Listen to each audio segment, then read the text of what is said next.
que a la hora de definir la doctrina espírita, Kardec escogió de los tres aspectos. ¿Quién recuerda? Cuando le dijeron, ¿qué es el espiritismo? En el libro de los espíritus, ¿qué es el espiritismo? Es la ciencia que estudia a los espíritus, su naturaleza, origen, destino y sus relaciones con el mundo corporal. Kardec, visionario, educador, formado en una de las mejores escuelas pedagógicas del mundo, con Pestalozzi y Bertón Suiza, ya vislumbraba la importancia del aspecto científico de la doctrina espírita. No porque sea el más importante esencialmente, el más importante esencialmente es el aspecto religioso, el que nos vuelve a ligar con Dios, como criaturas que somos como hijos de nuestro Padre. Pero sí, el más importante en el sentido estratégico. Él percibía que la ciencia iba a ser el aspecto que mayor abarcamiento iba a tener en el desarrollo de la cultura, entonces escogió definirlo como la ciencia que estudia los espíritus, su naturaleza, origen y destino y sus relaciones con el mundo corporal. Yo quiero decirles a ustedes que toda la charla está organizada, la conferencia, a partir de una estrategia que nosotros hemos pensado en nuestra institución, AEDRAC, Asociación Espírita de Divulgación, Espiritismo Auténtico Cristianismo, para hablar con personas que no saben nada. Y puede ser que ni les interese la doctrina espírita. Es decir, nosotros vamos a hacer un planteo de cero. Incluso vamos a hacer un análisis epistemológico, es decir, la epistemología es una rama de la filosofía y de la ciencia que es la que se encarga de estudiar cuáles son las condiciones, cuáles son las reglas para que un conocimiento científico merezca ser llamado como tal.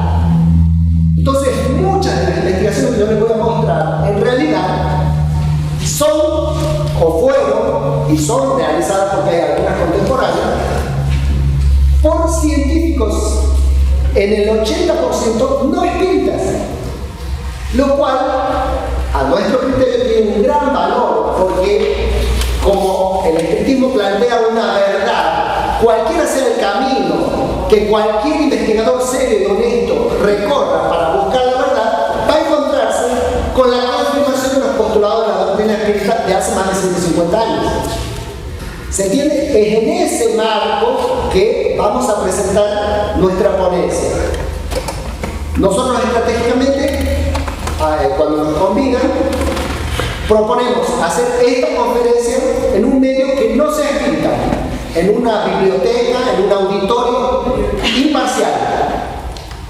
Lugares a donde asistirán muchas personas con inquietudes intelectuales que no irían a un centro espírita, pero que cuando ven que es algo tan serio y tan bien documentado, lo común es que terminan la charla y preguntan: ¿y dónde más va a dar otra charla? En el centro espírita. Ah, yo quiero ir. Ahí va, no de primera vez. ¿Se entiende?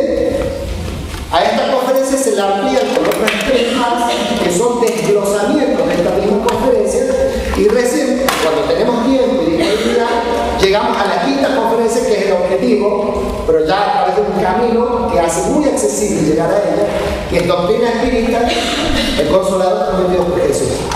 Pero ahora vamos a hablar, yo voy a hablar a ustedes como si ustedes no supieran absolutamente nada de Doctrina Espírita. Y la idea es esa, que ustedes puedan ver cómo uno puede, con todo el rigor de la ciencia, estar en un centro académico universitario con los mismos postulados y las investigaciones para reafirmar, para respaldar nuestros postulados espíritas, desde el punto de vista de la ciencia. ¿Se entendió? Bueno, entonces, como les dije, vamos a empezar con aclaraciones epistemológicas. Y en ese sentido, un viejo problema de la filosofía de la filosofía en general, y especialmente de la filosofía de la ciencia en particular, o sea, de la gnoseología y de la epistemología, es decir, del que estudia cuáles son las reglas para que un conocimiento pueda ser concebido como conocimiento científico, es este problema. El problema del noumeno versus el fenómeno. El noumeno es un término griego, noumeno sería la realidad tal cual es. Podríamos decir la cosa en sí. O, según dicen los modernos epistemólogos, sería el territorio. Mientras que el fenómeno sería la representación de esta realidad. No sería la cosa en sí, es la cosa como se nos presenta. No sería el territorio, sería el mapa. Es decir, no es lo mismo nómeno que fenómeno. Y aunque parezca mentira, la ciencia clásica tradicional recién descubrió que trabajaba con fenómenos y no con nómenos a partir del 14 de diciembre del año 1900, cuando se publica por primera vez la teoría de los cuantas por Max Planck en Alemania. Y ahí empieza a derretirse, vamos a decir así, la concepción que teníamos del mundo, de lo que era la materia. A ustedes le habrán enseñado, como a mí cuando era chico, que materia era todo lo que poseía masa, ocupaba un lugar en el espacio e impresionaba nuestros sentidos. Si hoy contestamos eso, cuando nos preguntan qué es la materia, estamos confesando nuestra ignorancia. Porque hoy materia ya no es más eso. Materia es energía condensada y localizada en el espacio. Como el propio Einstein dijo, el materialismo ha muerto, porque se quedó sin materia. O sea, la materia como la concebíamos no existe más. Hoy, materia, de manera adecuada, podríamos definirlo como energía condensada y localizada en el espacio. Entonces, la primera aclaración que tenemos que hacer acá es entre el nómeno y el fenómeno. Cuando surge la física cuántica relativista, ahí empiezan a percibir los epistemólogos, los estudiosos de la ciencia, que en realidad la ciencia trabaja con representaciones de la realidad. Vamos a tratar de hacer un ejemplo para que quede claro a qué me refiero cuando hago esta distinción entre nómeno y fenómeno. Supongamos, si nosotros tomamos como objeto de estudio, el sonido y la audición, el sonido, lo que nosotros escuchamos, lo que ustedes están escuchando ahora que yo hablo, y no hacemos una distinción entre nómeno y fenómeno, podemos caer en equívocos muy significativos. Por ejemplo, normalmente nuestro oído, el oído humano, tiene un registro de frecuencia. El oído humano, una frecuencia que va entre los 20, más o menos, a los 20, de los 14 Hz, o sea, ciclos por segundo, a 20.000 ciclos por segundo. Si tienen menos frecuencia, para nosotros no hay nada, no hay sonido. Si tienen más de 20.000 ciclos por segundo, la vibración que produce el sonido, tampoco hay sonido. ¿Se entiende? O sea, para nosotros el espectro del estudio del sonido iría entre los 14 a 17 ciclos por segundo hasta los 20.000. Si tiene menos, no hay más sonido. Si tiene más, no hay más sonido.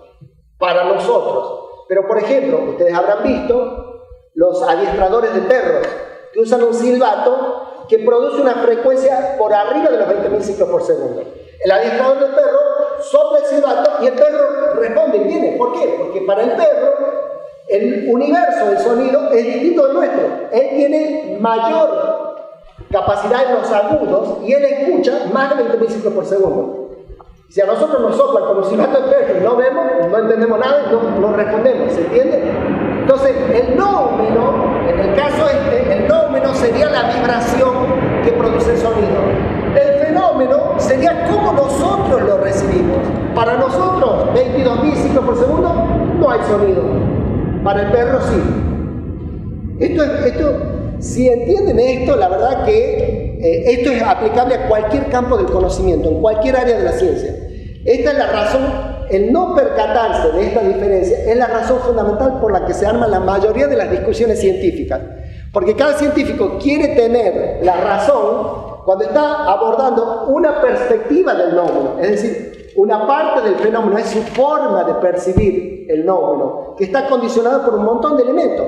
Ustedes dirán, bueno, pero está comparando un hombre con un perro. Sí, hagamos otra comparación. Si yo estuviese en este momento parado en el Polo Norte y ustedes me preguntan a mí, ¿qué veo? Ahora uso otro sentido, la visión.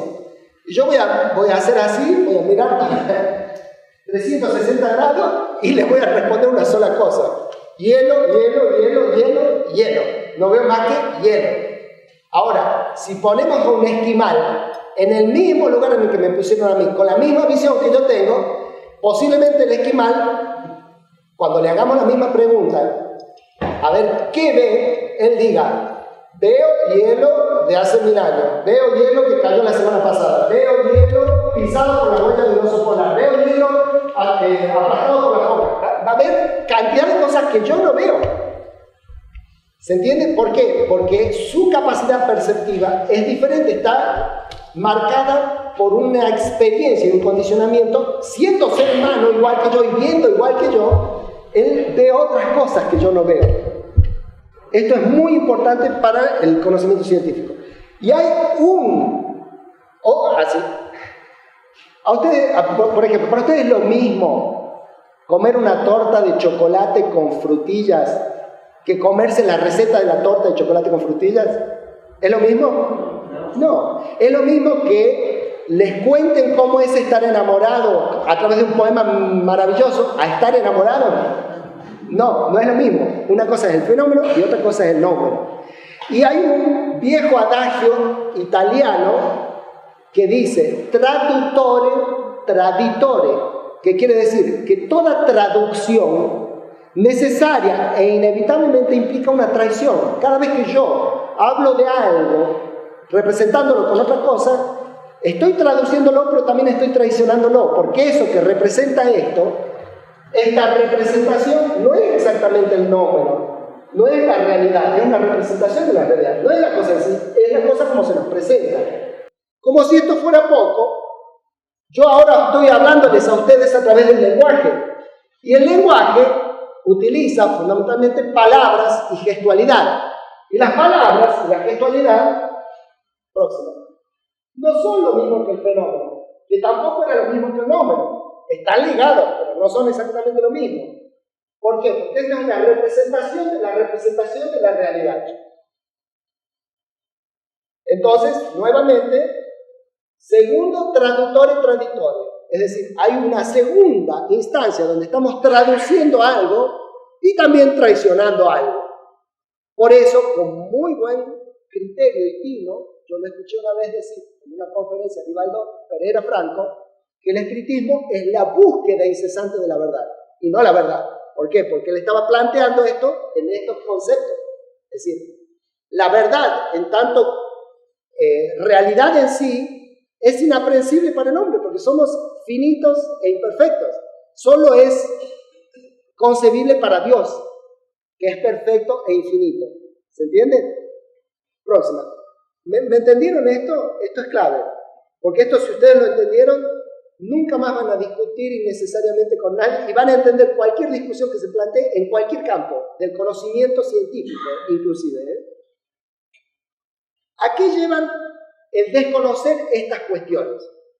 Según un notable pensador francés, existen dos posiciones en ciencias, dos posiciones epistemológicas. Próximo.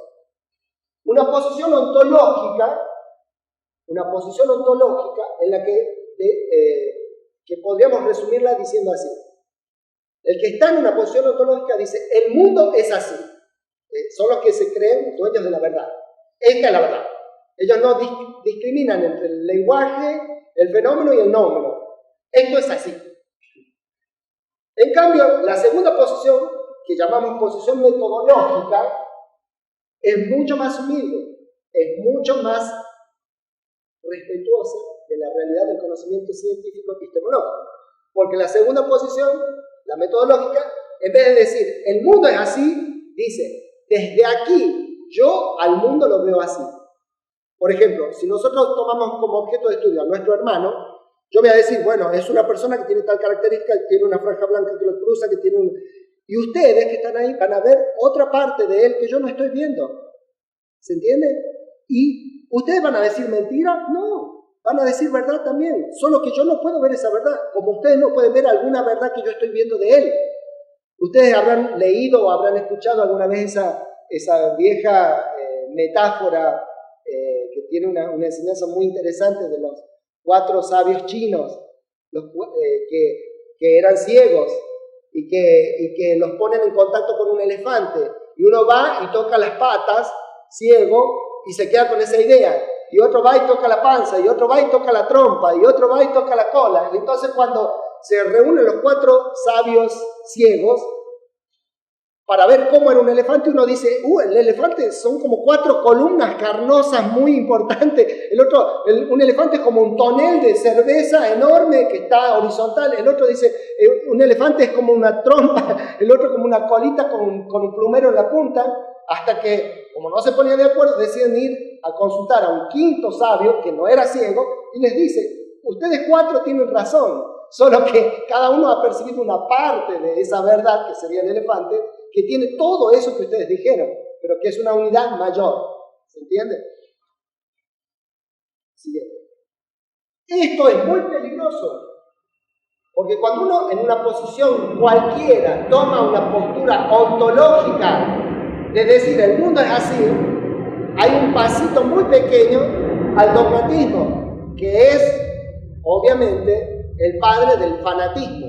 Y nuestra doctrina ha sido revolucionaria y continúa siendo revolucionaria como propuesta religiosa, porque por primera vez en la historia de Occidente hay una propuesta de una fe racional. Recordemos a Kardec, solo es inquebrantable aquella fe que puede mirar frente a frente a la razón en todas las edades de la humanidad. O recordemos a Emmanuel, a través de Chico Xavier, en El Consolador Prometido. Obtener la fe es haber alcanzado esa posibilidad de no decir yo creo, sino afirmar yo sé, con todos los valores de la razón, iluminados por la luz del sentimiento. Esa fe no se puede paralizar en ninguna circunstancia de la vida y sabe trabajar siempre intensificando por la amplitud de su iluminación, por el dolor, el esfuerzo, la responsabilidad o el deber cumplido.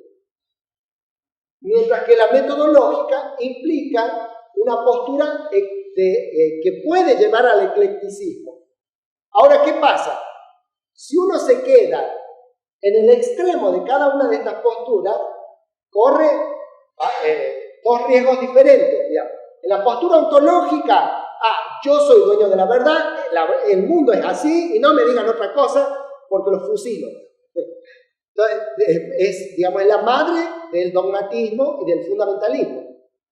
Ahora, si uno toma la posición metodológica de manera muy extrema, entra en un relativismo que dice, como el relativismo de los sofistas. No hay una verdad, hay millones de verdades y cada uno puede acomodarla a su gusto. El hombre es la medida de todas las cosas, ¿se entiende? Entonces, ¿qué es lo que nosotros proponemos cuando vamos a dar esta conferencia en ámbitos académicos?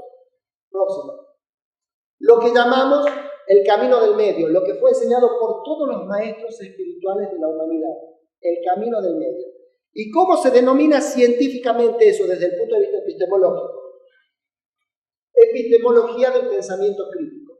Si bien es cierto que yo no puedo ser dueño de la verdad, no menos cierto es que puedo acceder al conocimiento de una verdad que es muy superior a la de la doxa o a la de la opinión. Es decir, una verdad que está fundamentada y reglamentada en investigaciones y en conocimientos que hacen que, si bien el conocimiento sea relativo, no sea tan relativo como para que ningún conocimiento tenga un valor real.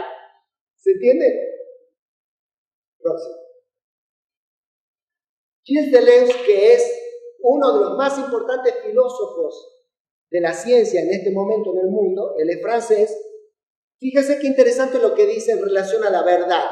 Él dice, la verdad no consiste en saber, sino en el movimiento constante entre el saber y el no saber. Y yo agregué eso que está entre paréntesis, al menos para la condición humana. En tantos seres en proceso evolutivo e imperfectos, para nosotros la verdad es un continuo movimiento entre el saber y el no saber. Entonces, Héctor Fiorini, que fue mi profesor, mi maestro de psicoterapia en la Universidad de Buenos Aires, él decía una frase que yo encuentro muy valiosa, muy significativa, por eso quería compartirla con ustedes, que dice, el verdadero sabio no es sabio por lo que sabe, sino por lo que sabe y por lo que sabe que no sabe. Eso parece un juego de palabras, pero es absolutamente socrático. Ustedes recuerdan la historia de Sócrates, cómo él, a pesar de que, como era sabio, era humilde, no quería aceptar que el oráculo había dicho cuando Querofonte preguntó quién es el hombre más sabio de Grecia, el oráculo, o sea, los dioses a través de las medium, que eran las pitonisas, le respondieron Sócrates. Y Sócrates, cuando recibe esa respuesta de parte de Querofonte, dice, no, no puede ser. El oráculo nunca se equivocó, pero esta vez sí. Entonces pide un tiempo para constatar que el oráculo se había equivocado y empieza a hablar con todo el mundo, con artesanos, con reyes, con guerreros, preguntándole, y ahí se cumple el tiempo y él dice, bueno, lamentablemente tengo que reconocer que el oráculo tampoco se equivocó en esta oportunidad, por una sencillísima razón, porque los demás creen saber lo que en realidad no saben y yo solo sé que no sé nada. Pero saber que no se sabe es saber más que creer saber lo que en realidad no se sabe. ¿Me siguieron? Bueno, eso quiso decir Dionísico a veces, que el verdadero sabio no es sabio por lo que sabe, sino por lo que sabe y por lo que sabe que no sabe. Vamos a estar en mucha mejor... Sí. En los extremos.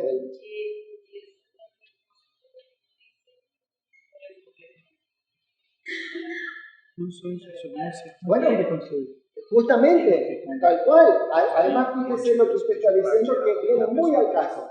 Cuando nosotros, actualmente, no antes, no solo cuando éramos chicos, ahora, cuando cualquiera de nosotros estudia características de la ciencia y del conocimiento científico, ¿cuál es uno de los aspectos que tiene todo conocimiento científico y que va implícito al conocimiento científico? Que tiene mucho que ver con lo que usted ha dicho. Decimos que el conocimiento científico es que perfectible. Si es perfectible, es porque no es perfecto.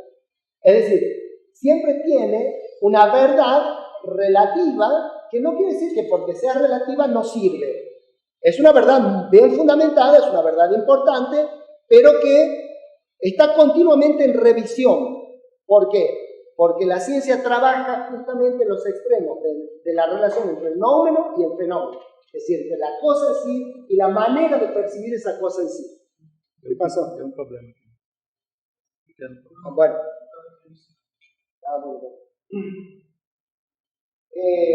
Yo voy a ir adelantando. Así Creo que está ligado ir. esses poucos aí, não? Si se entendió esto es clave. Con esto yo ya estoy dado por satisfecho porque implica, sí.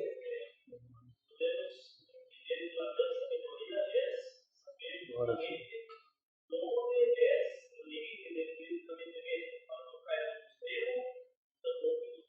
Sin duda, sin duda. Claro, sin duda. Y sí, la sabiduría tiene que ver con ese reconocimiento de cuál es el lugar, cuáles son nuestras potencialidades, pero también cuáles son nuestras limitaciones. A mí, desde el punto de vista espiritual, desde el punto de vista abarcativo, digamos así, de toda la comprensión de los desafíos que las personas tenemos en la vida, a mí siempre me ha parecido maravillosamente sabio un proverbio árabe, anónimo, que pone el juego, en mi opinión, pone el juego con un equilibrio maravilloso, esto que vos estás diciendo y que yo estuve tratando de compartir. Hay un proverbio árabe que dice, Señor, más o menos así dice, Señor, dame la fuerza necesaria para cambiar, para modificar todas las cosas que dependen de mí. Dame la resignación apropiada para aceptar todas las que no dependen de mí y la sabiduría para reconocer la diferencia, que tiene mucho que ver con lo que vos estás planteando, ¿no? Bueno, si se ha comprendido eso, la verdad para la condición humana es un continuo movimiento entre el saber y el no saber. Esa sería una de las formas de definir la verdad para el ser humano.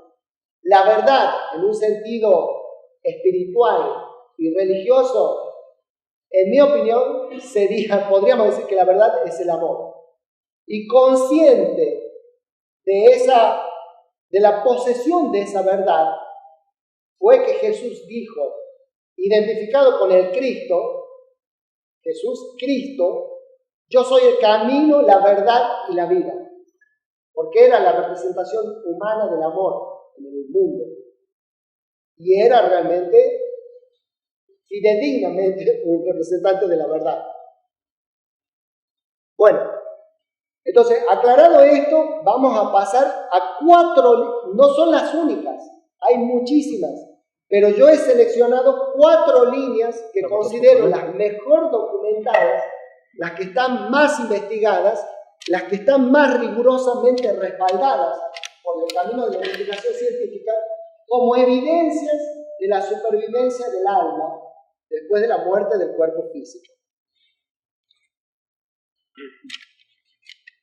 Esas 4 líneas son, primero, la reencarnación o memoria extracerebral, que ya les voy a decir de dónde salió ese término y qué significa, como primera línea. La segunda línea, que podríamos llamar la línea de la investigación, que aborda el tema de la transcomunicación mediúmnica, que es la que utiliza personas con una facultad especial que permite la relación con el mundo espiritual, a la que denominamos medium, y la transcomunicación instrumental, que es toda una línea o una sublínea que utiliza recursos electrónicos, aparatos de distintas características, que ya lo vamos a ver someramente, para la comunicación con el mundo espiritual.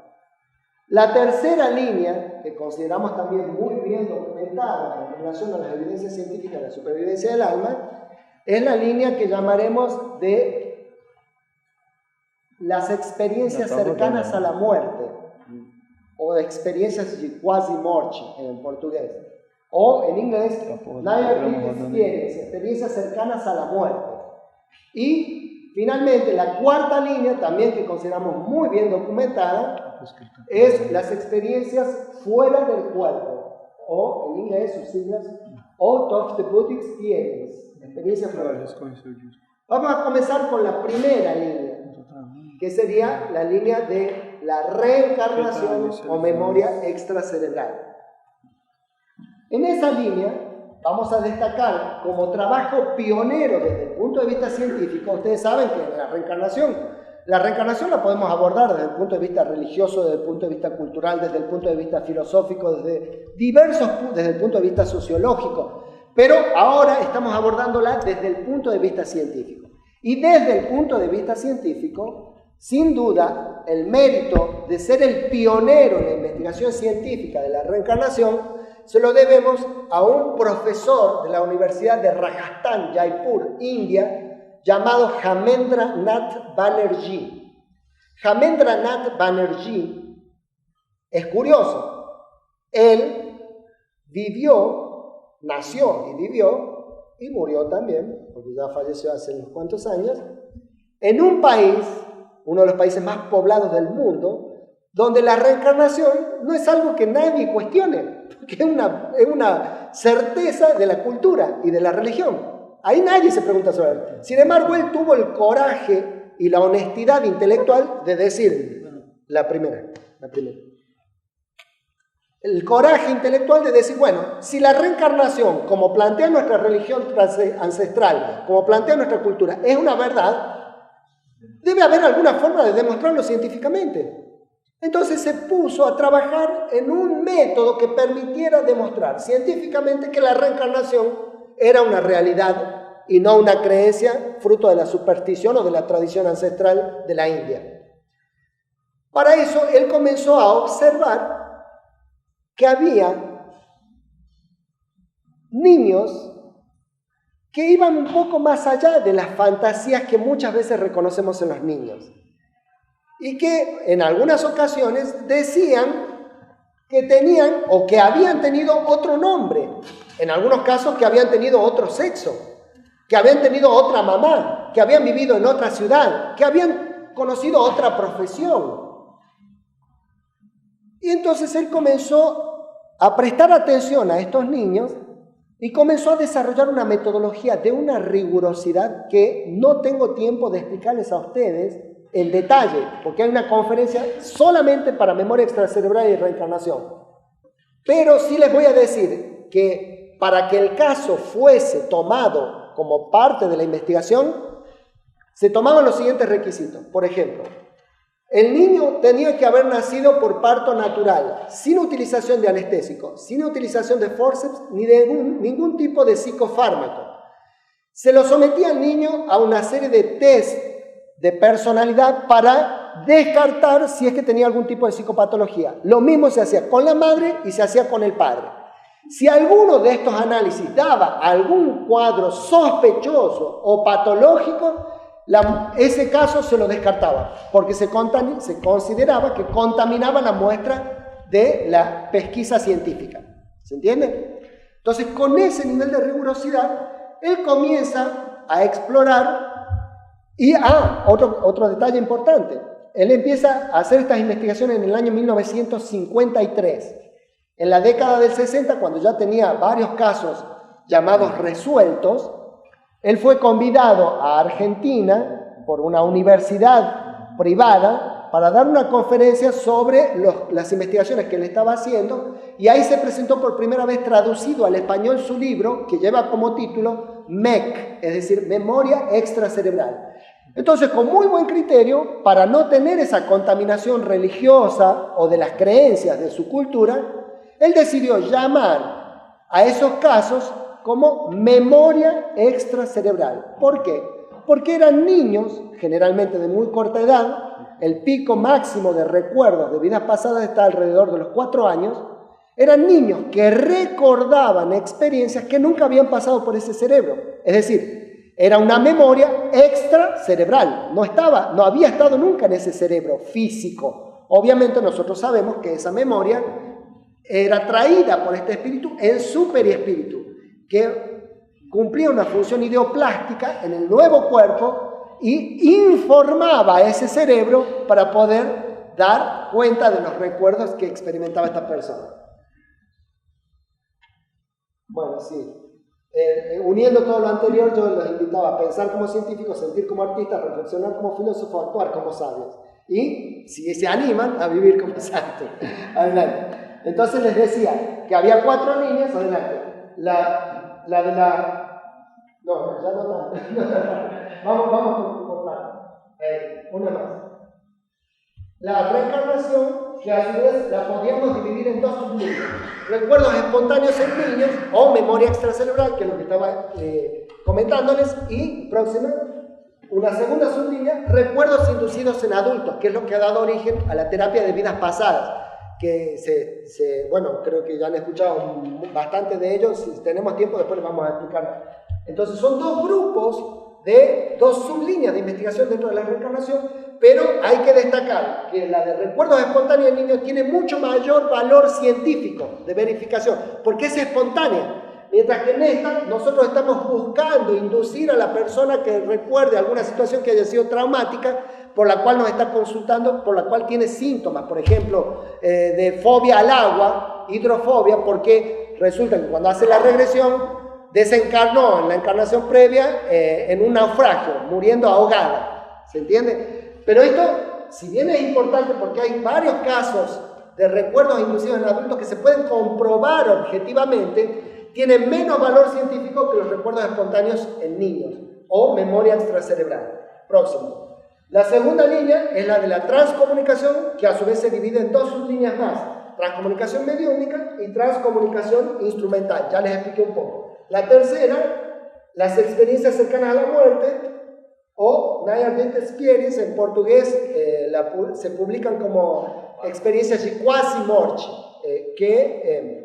Y la cuarta línea, Out of the Body Experience, les pongo estas siglas y estas porque hay mucha bibliografía en inglés, en internet, sobre investigaciones de estas 2 sublíneas, que serían las experiencias fuera del cuerpo. Adelante. Entonces, les hablé que en la reencarnación, sin duda, el pionero, el profesor Jamendra Nath Banerjee de la India, próxima, el segundo gran investigador, este investigador llegó a investigar aproximadamente unos 1.400 casos de casos resueltos.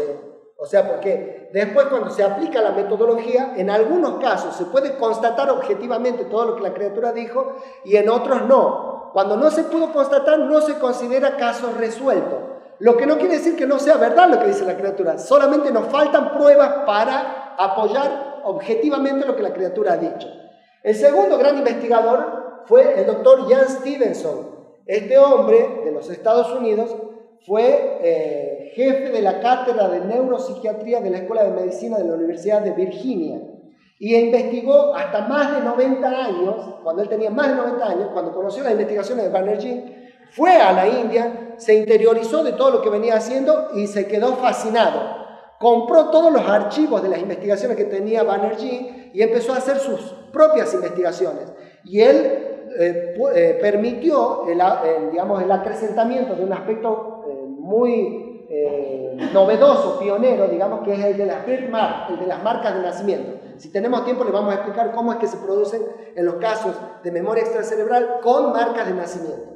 Este hombre llegó a investigar más de 2.000 casos, 2.600 aproximadamente, de memoria extracerebral o reencarnación, agregando el tema este que yo les digo de las birthmarks, las marcas de nacimiento.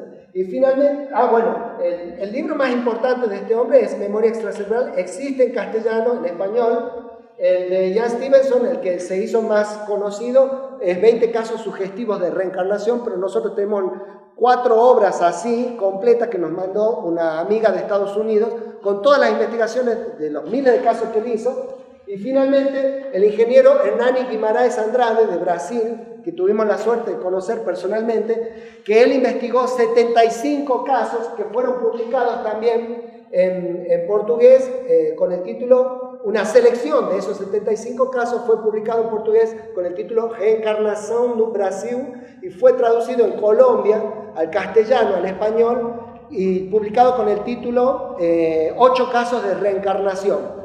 Ya vamos a contar algunas cosas de él. Tuvimos la suerte de conocerlo personalmente cuando, un pocos años de que desencarnara, cuando él vivía en el interior de San Pablo, en la ciudad de Bauru. Próximo.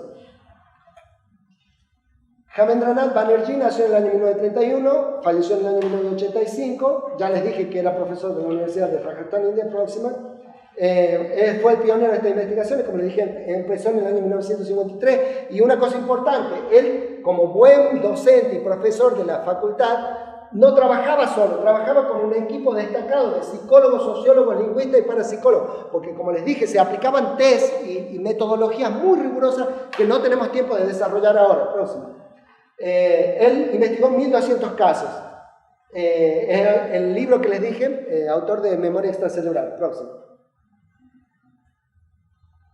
Yo elegí, porque obviamente no podemos hablar de 4.000 casos, que es más o menos la sumatoria de todos los que se han investigado como casos resueltos hasta ahora. Yo elegí uno para contarles a ustedes y elegí un caso que investigó Banerjee en homenaje a que fue el pionero. Este caso es conocido como el caso de la niña Romy. La niña Romy era una niña de apenas 4 años que vivía en una pequeña población del estado de Iowa, en Estados Unidos. Esa población es de nombre Des Moines. Y resulta que un día su familia, que era su papá, su mamá y ella, se van en el auto particular de la familia, se van hasta Chicago, que es una ciudad mucho mayor y que queda más o menos a 200 millas de Des Moines. Van a Chicago, hacen lo que tienen que hacer, y cuando retornaban para su casa en Des Moines, en un momento el papá de la niña Romy le dice a la esposa, iba a la ruta y la ruta se había en dos vías. Entonces le dice a la esposa, por ese camino se va a Charles City, que era otra pequeña ciudad también del mismo estado. Y cuando le dice, por ese camino se va a Charles City, la criatura que iba atrás, la niña Romy, le dice, yo viví en Charles City. Y los padres se miran como diciendo, ¿qué le pasó a esta? Sí, dice, yo viví en Charles City, mi nombre era Joe Wilke, yo era casado con una mujer de nombre Sheila Wilke, yo la llamaba solo cariñosamente de Shirley. Mis padres eran Louis Wilke y Larry Wilke. Yo morí en un accidente de moto, en una moto que me prestó mi tío, el hermano de mi papá, y empiezo a la nena a dar una cantidad de información que los dejó estupefactos a los padres. Y cuando llegan a la casa, encienden el televisor y la mayoría de la gente dirá casualmente, yo digo causalmente, estaban en la televisión haciéndole una entrevista al profesor Banerjee, de las primeras investigaciones, esto en la década del 60. Entonces Banerjee explicaba en qué consistían estos casos de memoria extracerebral de los niños que recordaban espontáneamente vidas pasadas. Entonces los padres de la niña Romy quedan así impactados con lo que estaban escuchando, y en esa época no había la multimedia que hay ahora, la era de las comunicaciones. Entonces cada vez que era entrevistado, Banerjee aprovechaba para pedir a todo el mundo que conociese un niño que recordara o que dijese haber tenido otra personalidad, vivido otra época, etcétera, etcétera, que se comunicara o por teléfono a la Universidad de Rajasthan, donde él estaba, o por correo, pero no correo electrónico, que no había, correo postal. Entonces daba la dirección de correo postal. Entonces en ese momento, cuando ven esto, el padre de la niña Romy decide llamar por teléfono al profesor Banerjee y le cuenta lo que había sucedido. Hace una primera evaluación telefónica donde constata que realmente el caso ameritaba la investigación y le explica que iban a tener que hacer una serie de test para descartar cualquier tipo de problema o de patología o de sospecha, y si él lo permitía, él viajaría para Estados Unidos a hacer la investigación.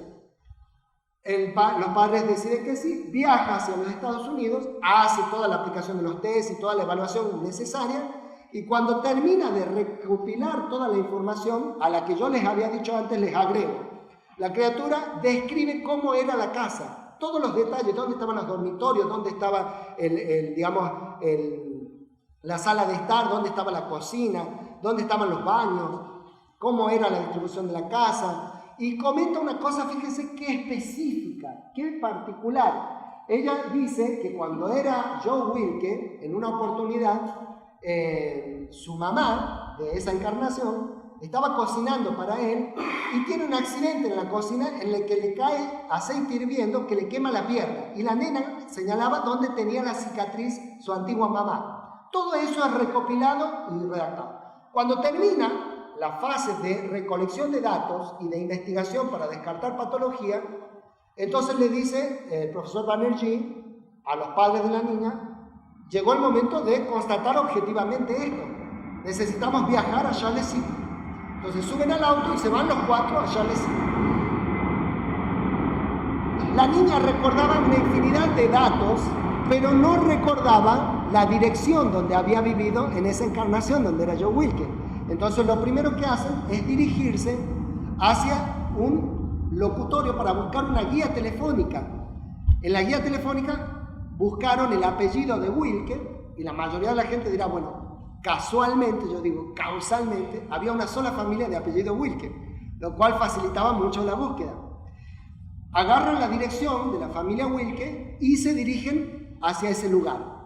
Cuando iban en dirección a ese lugar, primer hecho significativo ya de cierta comprobación objetiva, una niña de apenas 4 años que estaba toda ansiosa y con un alto contenido emocional, le dice a los padres: por favor, pasemos por una florería, porque le quiero hacer un regalo a mi antigua mamá, a la otra mamá que yo tuve.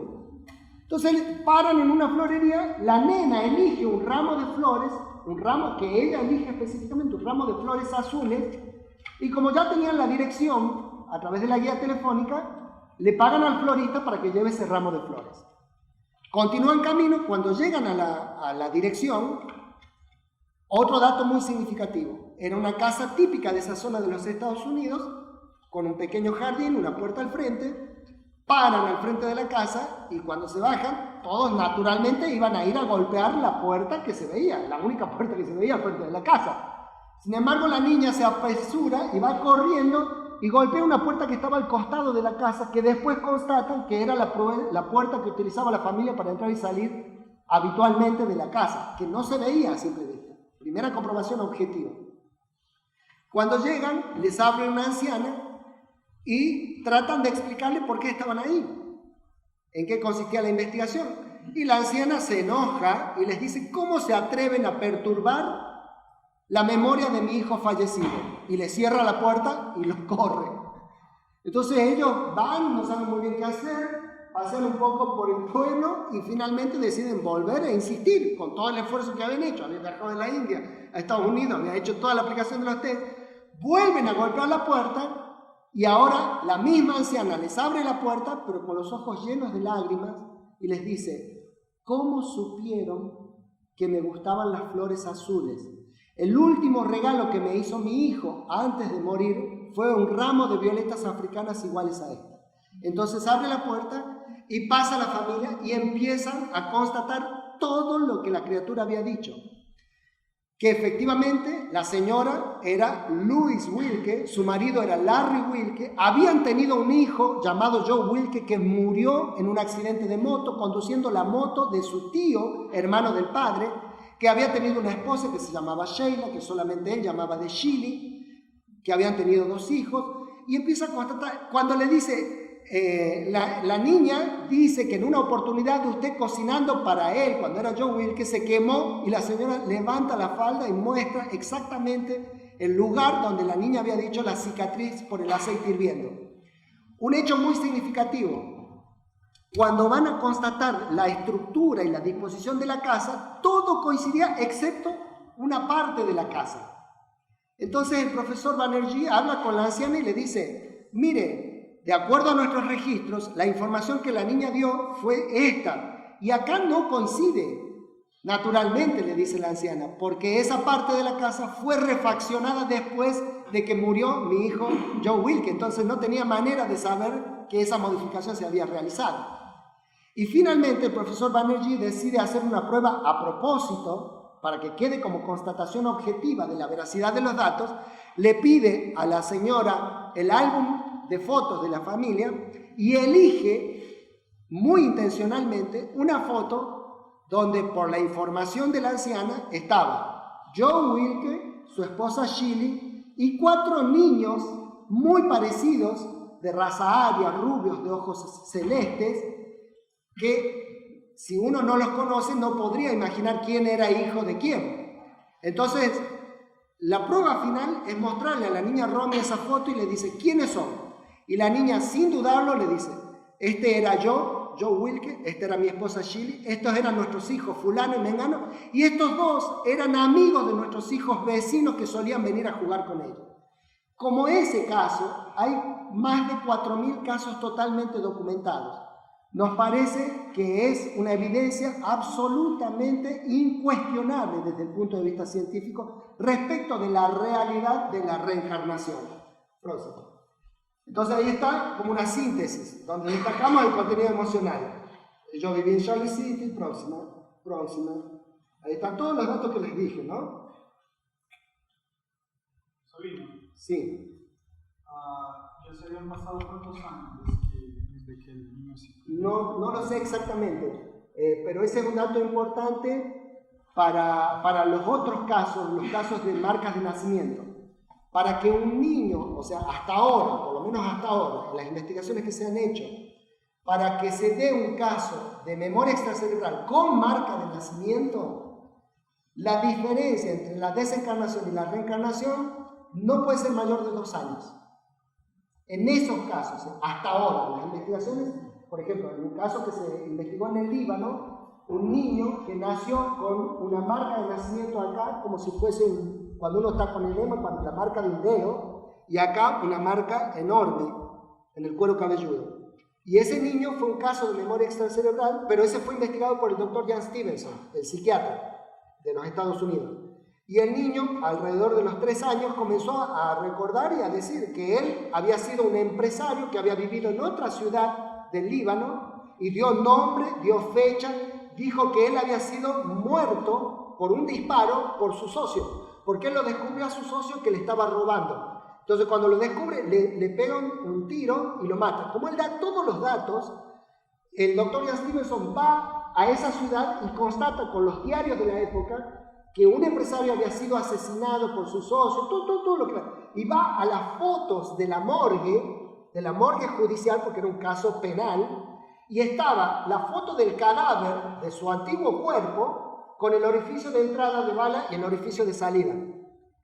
Entonces, para que se dé un caso de memoria extracerebral con birthmark, o sea, marca de nacimiento, no puede haber más de 2 años de diferencia, hasta ahora, entre la desencarnación y la reencarnación.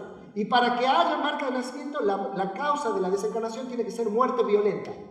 La muerte violenta deja una huella en el periespíritu que después, por función ideoplástica, cuando se produce la reencarnación, ese periespíritu o modelo organizador biológico ideoplastía en el nuevo cuerpo la marca que recibió en la encarnación anterior, en la desencarnación violenta de la vez anterior. ¿Se entiende? Entonces, acá están todas las confirmaciones que dijimos. Continúe. Con todo lo que yo les fui contando, ¿no? Continúe.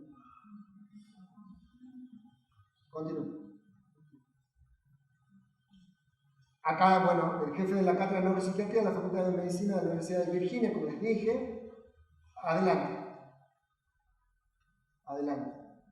Esto es lo destacado porque él no hizo más que, bueno, como son los americanos, tomó todo lo que había hecho Banerjee, lo desplegó con mayor fuerza, pero aportó esto como una contribución original, que son las marcas de nacimiento, las del mar. Y también es interesante, como son tan bien, digamos, organizados, él hizo estadísticas, que yo ahora no les voy a mostrar, porque no tenemos tiempo, pero en la conferencia que yo tengo preparada sobre reencarnación y memoria extracerebral, ahí están todos los gráficos de las estadísticas, donde muestra, por ejemplo, que 2 de cada 3 individuos han estado reencarnados en la misma familia, uno no.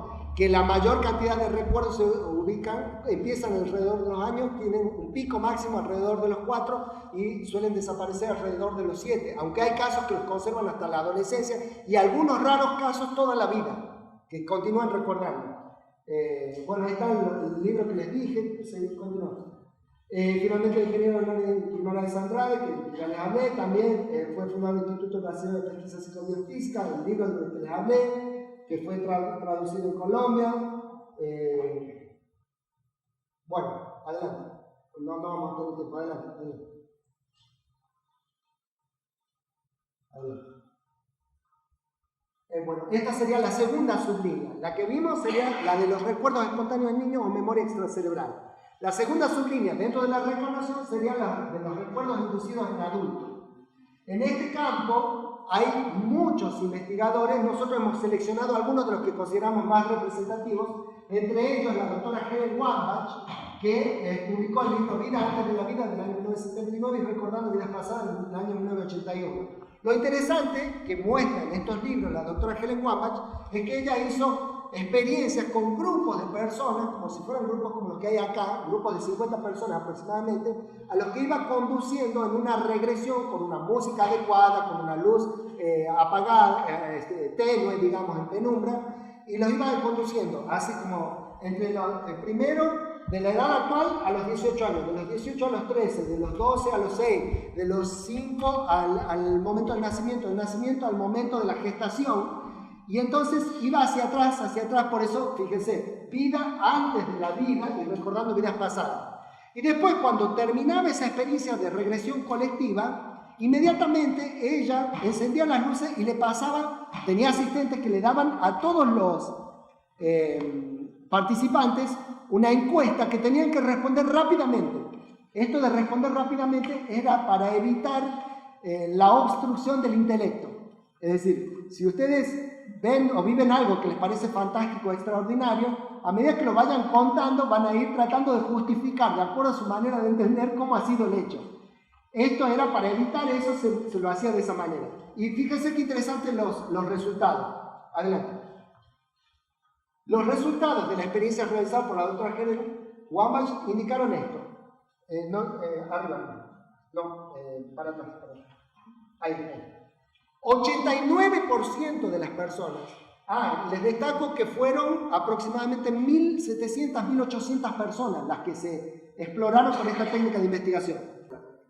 89% dijeron, 89 de cada 100 personas dijeron que tenían sensación de que la conciencia estaba separada del feto durante los primeros momentos de la gestación. 87% dijeron que conocieron a sus padres, amantes, parientes y amigos en vidas anteriores. 87%. Próximo. 86% que percibieron los sentimientos de su madre y los sentimientos propios antes de nacer. Esto es muy importante, sobre todo para las gestantes o futuras gestantes.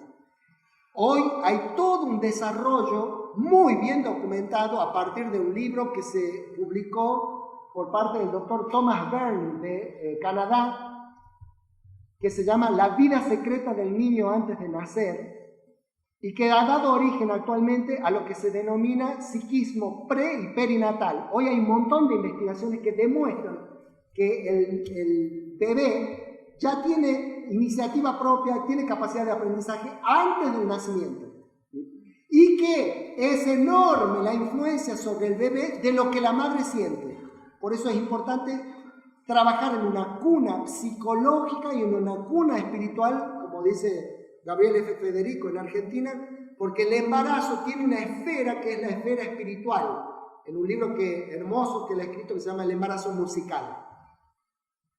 Y el 81% manifestaron que habían escogido nacer por propia voluntad. Y fíjense qué interesante el próximo. El 70% manifestó que habían escogido reencarnar en el siglo XX por su potencial para el desarrollo espiritual. Es decir, eligieron reencarnar porque era el siglo que presentaba en ese momento las mejores condiciones para la evolución espiritual. Adelante. Ya les dije, esto en realidad tuvo que ver con el desarrollo de la aplicación terapéutica para personas que tenían patologías que no podían resolverse con los métodos tradicionales y que a través de la hipnosis se la permitió resolver. Adelante. Esta es como una síntesis de cuáles son los más importantes representantes de las terapias de vidas pasadas en distintos lugares del mundo. Bárbara Ivanova en Rusia, Boris Netherton, Edith Fiore y Helen Wambach, y el famoso ahora que escribió el bestseller Brian Weiss en Estados Unidos, la doctora María Julia Prieto Pérez en Brasil, que fue la que trajo para Latinoamérica la metodología de la terapia de vidas pasadas y fue con la que nosotros nos formamos en esa técnica. Patrick Duras en Francia, Ed Lefsen en Alemania, y así, hay muchos más, pero estos son quizás los referentes a nivel mundial en los países donde más se ha desarrollado la terapia de vidas pasadas. Ahora vamos a la segunda línea, que sería la de la transcomunicación. Aquí recuerden que hemos diferenciado entre dos sublíneas, la transcomunicación mediúmnica y la transcomunicación instrumental. La transcomunicación mediúmnica, posiblemente ustedes puedan dar conferencias sobre esto, pero destacamos, por más que yo lo dé en ámbitos académicos, lo dé en la Facultad de Medicina o en la Facultad de Ingeniería, digamos, por una cuestión de honestidad intelectual, yo siempre aclaro que el término medium y mediumnidad se lo debemos a Allan Kardec. La facultad mediúmica existe desde que el hombre es hombre. Los libros sagrados están llenos de fenómenos mediúmicos, la Biblia está llena de fenómenos mediúmicos. Pero el término medium y sus derivados como mediumnidad, como mediumnismo, como mediumnato, se lo debemos a Allan Kardec, porque antes del espiritismo la palabra mediumnidad no existía. A partir del espiritismo comenzó a existir. La etimología de esta palabra, ustedes saben que medium viene del latín medium, que quiere decir medio, mediador o intermediario. Medio, mediador o intermediario ¿de qué? Medio, mediador o intermediario entre el mundo espiritual y el mundo material. Ese sería el concepto. La próxima. Bueno, la mediunidad como definición sería la capacidad que permite que los seres... Bueno, usted ya lo sabe, ¿qué le voy a explicar a usted? ¿Cuáles son las categorías principales de la mediunidad? Hay gente que no lo sabe. Bueno, entonces sí lo explicamos. La mediunidad es la facultad que permite que los individuos perciban, sientan a los espíritus. Ya vamos a ver que lo pueden sentir de distintas maneras. Y ya vamos a ver que esa percepción, además de ser captada de distintas maneras, también puede serlo de forma consciente o inconsciente, lo cual en realidad va complejizando todo este concepto de la mediumnidad. Pero básicamente podríamos decir así, de manera genérica, de manera simple, sencilla, que la mediumnidad es la facultad inherente al ser humano, todos somos medios, en mayor o menor medida, que permite que los seres humanos sintamos, percibamos a los espíritus. Ahora, ¿cómo podemos clasificar esa inmensidad de fenómenos mediúmnicos? En dos categorías principales propone Allan Kardec: la mediunidad de efectos físicos y la mediunidad de efectos intelectuales. Mediunidad de efectos físicos es todo tipo de mediunidad en la cual se produzca la manifestación de un fenómeno de carácter físico. Por ejemplo, si yo fuese un medium de efectos físicos, a través de mi energía vital, un espíritu con su voluntad puede armonizar su perispíritu con el mío y movilizar mi energía vital para que se mueva la computadora o la mesa. Ese sería un ejemplo típico de mediunidad de efectos físicos.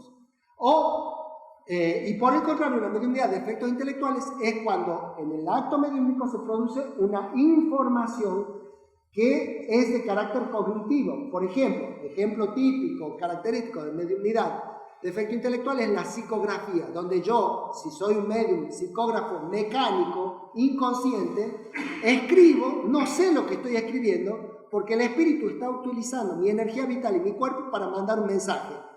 Y después, cuando yo lo leo, me entero de lo que escribí. Ese sería un ejemplo típico de mediunidad de efectos intelectuales, porque da un mensaje cognitivo, intelectual, pero utilizando mi organismo sin que haya una manifestación física concreta ostensible.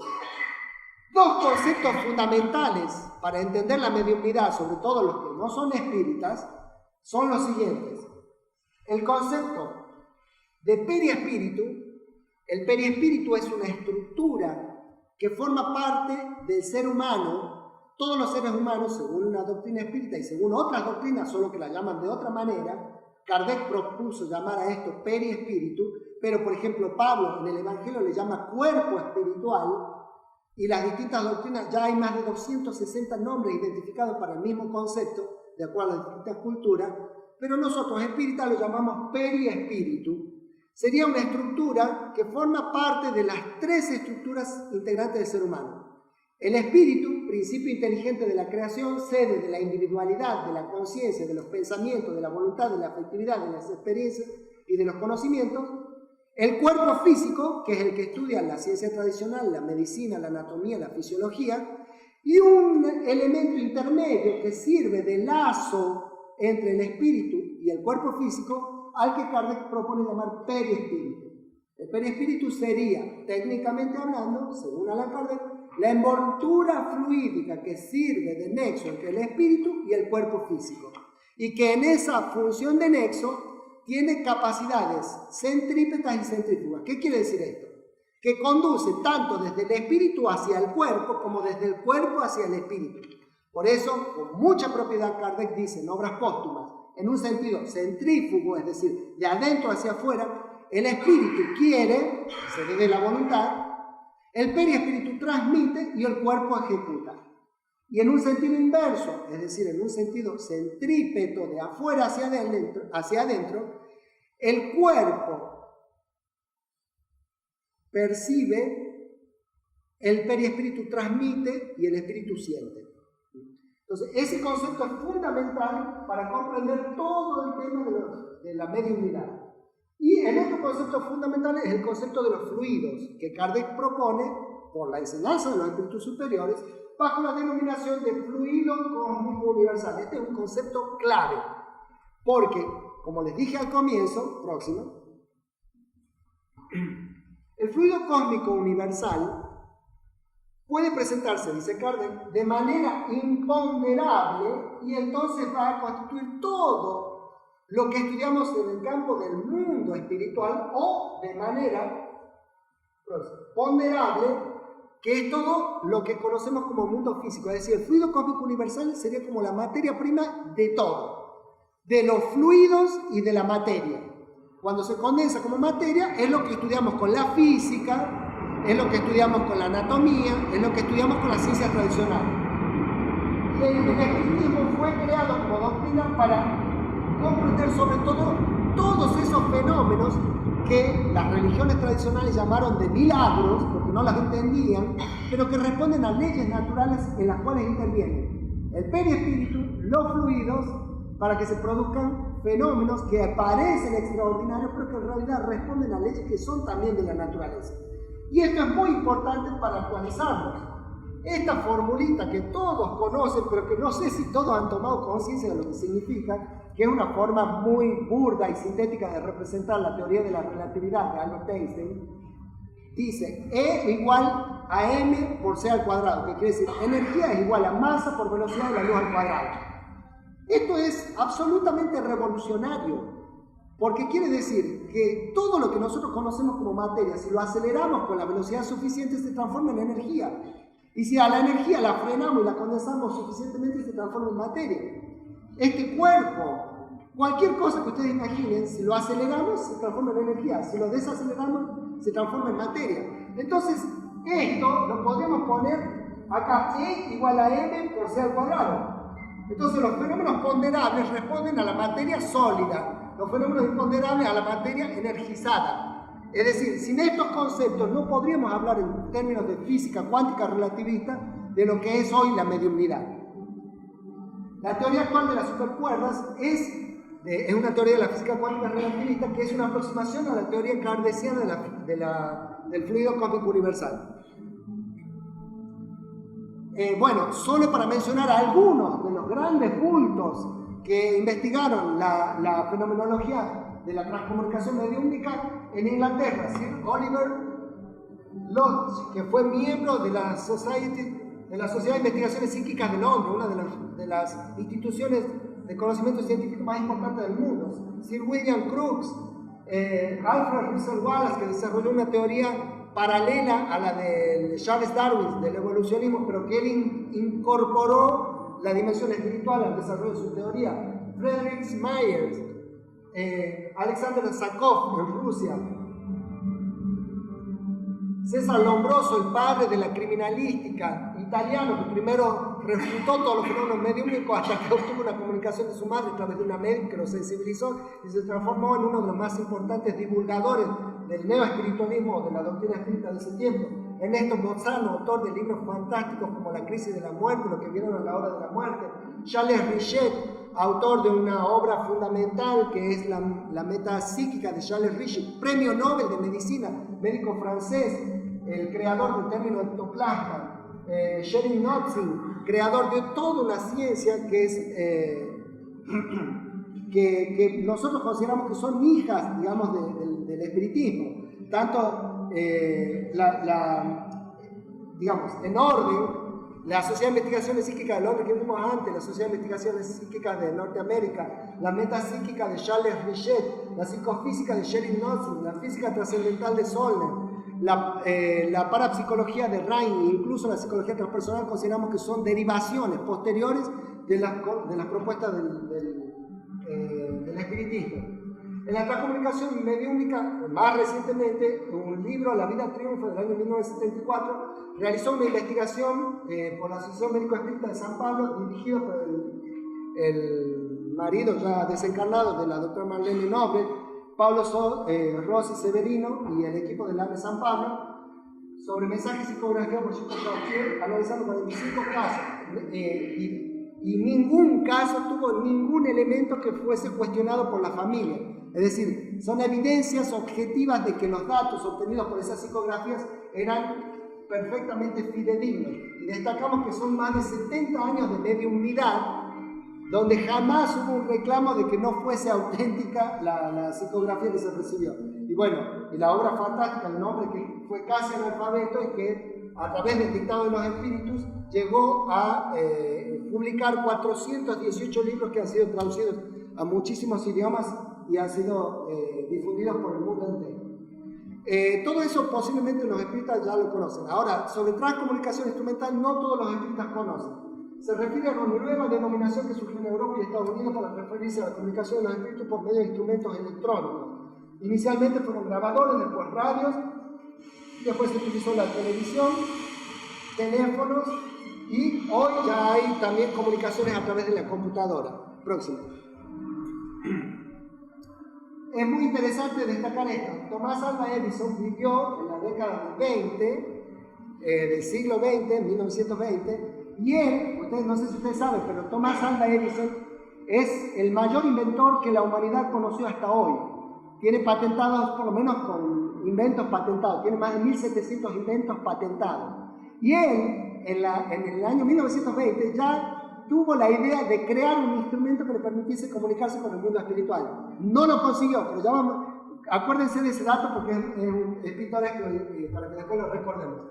El pionero, pero fue un pionero casual, digamos, porque en realidad el pionero de la transcomunicación instrumental, Friedrich Jürgenson, en el año 1959 en Estocolmo, Suecia, más precisamente el 12 de junio del año 1959, este hombre trabajaba grabando sonidos de la naturaleza para los documentales. ¿Cómo? Él grababa sonidos de la naturaleza para documentales. Y tenía que preparar una grabación de canto de pájaros para un documental. Entonces va hacia las afueras de Estocolmo, en Suecia, y deja el grabador en una zona totalmente, despoblada, en un lugar que era campo. Y al otro día va a buscar el grabador, y cuando escucha la grabación de los pájaros, en medio de la grabación de los pájaros aparecen voces humanas. Entonces él piensa, pucha, aquí hubo alguna interferencia, vinieron personas, a pesar de que dicen que nadie vive por acá. Vuelve a repetir la experiencia y vuelven a aparecer las voces humanas. Hasta que finalmente, en la tercera experiencia que hacen, porque no puede ser, si acá me han confirmado que no vive nadie, y ahí dentro, a través del canto de los pájaros, se escuchan voces humanas. ¿Cómo es posible?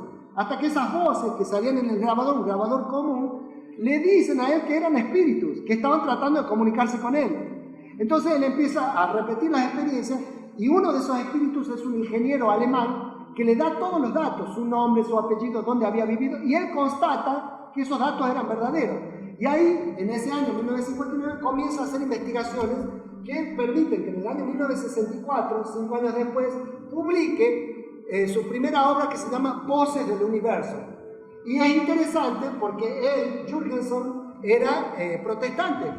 Y sin embargo, cuando se conocieron las investigaciones que él había realizado, el Vaticano, pese a que Jürgenson no era católico, el Papa Pablo VI lo condecoró personalmente en el año 1969 con la cruz del Comendador de la Orden de San Gregorio Magno, porque contribuía a la confirmación de la realidad de la vida después de la muerte del cuerpo físico, que es, como ustedes saben, uno de los principios también de la Iglesia y de todas las religiones.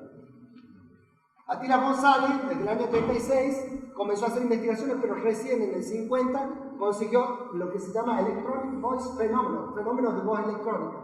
Konstantin Raudiv, en el año 1965, visita a Jürgenson y comienza con sus propias experiencias, que lo llevan a publicar en el año 1977, lo inaudible se torna audible. Acá, esto fíjense qué interesante, en el año 1967, Edison, como espíritu, o sea, ya del otro lado de la vida, a través del medio alemán, Siegfried Seutemann, habla de sus experiencias en el año 20 y hace sugerencias técnicas para conseguir una transcomunicación instrumental por TV. O sea, un espíritu que cuando estuvo encarnado trató y no consiguió, ahora en el mundo espiritual dio sugerencias que permitieron obtener las primeras imágenes utilizando televisión de transcomunicación instrumental. Adelante. En el año 1968, el padre Leo Schmidt de Suiza hace experiencias de fenómenos de voz electrónica que lo llevan a publicar en el año 1976 cuando los muertos nos hablan. George Schmidt en el año 1971 crea un aparato al que llama Spiricom y con ese viajó por el mundo en el año 82 dándolo a conocer gracias a las instrucciones del Dr. Miller, que era un físico alemán también desencarnado, que le permitió mejoras tecnológicas que permitieron el diálogo entre los dos planos. Con el Spiricom era como si fuese un walkie-talkie al más allá, digamos. O sea, ya no era obtener solamente voces de los espíritus, sino que uno podía hablar con el espíritu y el espíritu le contestaba. Eso se puede hacer con el Spiricom. Próximo, sí. En ese caso, ¿cómo le hacen los espíritus para comunicarse a través de un instrumento electrónico? Si no será caso que tal vez utilice también energía de instrumento, alguna persona cercana a ese aparato tiene calidad de energía y él utiliza esa energía para... Es interesante lo que está planteando la persona. En mi opinión, sin ninguna duda es así. Está dividida. La opinión entre los investigadores, algunos dicen que sí, que en realidad utiliza el fluido vital inconscientemente de alguna de las personas que están participando, y otros dicen que no. Por ahora, en el campo de la ciencia es un tema de discusión, es un tema que está discutido. Yo, personalmente, coincido con lo que está diciendo nuestro hermano. Para mí, aunque sea inconscientemente, el espíritu utiliza fluido vital de la persona para que se obtenga la comunicación. ¿Y por qué? O sea, más allá de mi opinión personal, ¿por qué? ¿En qué me baso para decirles esto? Además de lo que yo conozco de doctrina espírita. Porque yo he visto muchas personas intentando hacer fenómenos de transcomunicación instrumental y un montón de personas no lo consiguen y otras sí. ¿Por qué unas no y otras sí? La que lo consigue para mí tiene mayor capacidad de donación de fluido vital y es la que consigue el fenómeno de transcomunicación. Y la que no, por más que... Sí, también bueno, en ese sentido es notable una exposición que se hizo hace pocos años en el Museo de Arte Metropolitana de Nueva York, que se llamó The Perfect Medium. Durante 2 meses se publicaron todas las transfotos, o sea, fotos de espíritus famosos de la historia al lado de sus medios. Eso, inclusive hoy, ustedes pueden entrar a la página del Museo de Arte Metropolitano de Nueva York y pedir que les envíen, si los quieren comprar. Ellos hicieron una publicación, fue tan exitosa la muestra que hicieron un libro donde están las fotos más reconocidas mundialmente de transcomunicación instrumental, transfotos, y se lo envían a su domicilio en cualquier lugar del mundo por un costo de $64 más 18 de envío, por lo menos en Argentina. No sé en otros países qué costo de envío tendrá. Sí, bueno, yo a propósito puse algunos datos de algunos curas y la distinción que se le hace al profesor Jürgenson, porque casi nadie sabe, por ejemplo, que en el tema de la transcomunicación instrumental, Juan Pablo II, un papa que merece el mayor de mis respetos, él seleccionó al padre François Brun de Francia, un hombre que maneja 9 idiomas y tiene 7 doctorados, o sea, lo eligió a propósito, una persona muy culta y muy sabia, para que investigase si los fenómenos de transcomunicación instrumental eran realmente fenómenos válidos, serios, rigurosos, o eran una charlatanería. François Brun no solo confirmó la veracidad de las investigaciones, sino que además se transformó en uno de los principales investigadores de transcomunicación instrumental del mundo. Y él publicó, François Brun, Francoise Brune se escribe, es francés. Y él publicó un libro que está en español, que se llama Los muertos nos hablan. Y es un padre católico apostólico romano. Y en ese libro, palabras más, palabras menos, dice, o sea, el propio padre, ¿no? El propio padre dice, si nosotros estuviésemos dispuestos a escuchar los consejos que tienen para darnos aquellos que nos precedieron en el retorno al mundo espiritual, nos ahorraríamos mucho de los sufrimientos que caracterizan nuestras existencias. Padre católico, apostólico romano. Hay muchos padres que están en el área de la investigación de transcomunicación espiritual. François Brun, hay muchos padres. Hay John Smith, ese que mostré antes también, es católico. Pero hay montones que están haciendo investigaciones en ese campo. Los muertos nos hablan, en español por lo menos. Sí, bueno, pasemos entonces, pasemos. Karl Fischbach es de la zona, es uno de los grupos más serios del mundo, porque es el grupo, se lo conoce como el grupo de Luxemburgo. Y ustedes saben cómo son los nórdicos, son muy rigurosos, muy serios, muy exigentes, y ellos han obtenido fenómenos notables. Adelante. Bueno, esta sería la tercera línea. Hay mucho más para contar, pero no hay tiempo. De las experiencias cercanas a la muerte, acá, para aquellos que dicen que esto está de moda, por eso todo el mundo habla, lo hicimos a propósito, el mito de Er está relatado por Platón en la República, o sea, tiene 2400 años, y ahí relata la historia de un soldado que tiene una experiencia cercana a la muerte con todos los detalles, hace 2400 años. Entonces no es por la moda, es porque es un fenómeno de, digamos, la moda es que se ha hecho conocido, y además no hay que restar importancia el hecho de que la reanimación cardiovascular a través de las unidades de emergencia coronaria móvil ha dado más posibilidad de que haya experiencias cercanas a la muerte. Recuerdo, Sueño y Pensamiento, Carl Gustav Jung relata una experiencia cercana a la muerte que él tuvo en ese libro. Raymond Moody, a quien conocimos personalmente también, es un psiquiatra y médico y filósofo que se ha dedicado a estas investigaciones. Michael Simon es un cardiólogo texano que escribió Patrice Van Hersel escribió un libro que se llama Los que volvieron del más allá, y ahí cuenta la historia de Michael Simon, que es considerado uno de los mejores 10 cardiólogos del mundo. Una historia que no tengo tiempo de contarles. Elizabeth Kubler-Ross sobre la muerte y el morir, la muerte y el amanecer, la luz que se apaga, la rueda de la vida. También tuvimos suerte de conocerlo en el aula magna de la Facultad de Medicina en la Universidad de Buenos Aires. Bueno, todo ese es un campo impresionante, el de las experiencias cercanas a la muerte, que hay una conferencia toda dedicada a eso. Y finalmente, las experiencias fuera del cuerpo, Out of the Body Experience, donde se destaca este ingeniero de Estados Unidos, el ingeniero Robert A. Monroe, que escribió un libro que se llama Viaje fuera del cuerpo. Este hombre tenía sueños en los que él, desde pequeño, sentía que salía de su cuerpo en la noche, y él pensaba que eran fantasías, que él soñaba y después recordaba, pero que no era ninguna cosa a la que se le podía prestar mayor importancia. Hasta que en una oportunidad él sale y siente que sale de su habitación, que va y pasea por su casa y ve un choque de dos vehículos a una determinada hora de la noche, a las 3 de la mañana, y al otro día, cuando se levanta a la mañana y va a su trabajo, se encuentra con que estaban los autos que él había visto en el sueño, verifica la patente, la hora que habían chocado era la que él había visto, entonces se da cuenta que no eran fantasías, que lo que él percibía eran realidades, eran desprendimientos que él tenía. Entonces, él, como recordaba ese sonido, aprende a provocar espontáneamente, a voluntad, el desprendimiento.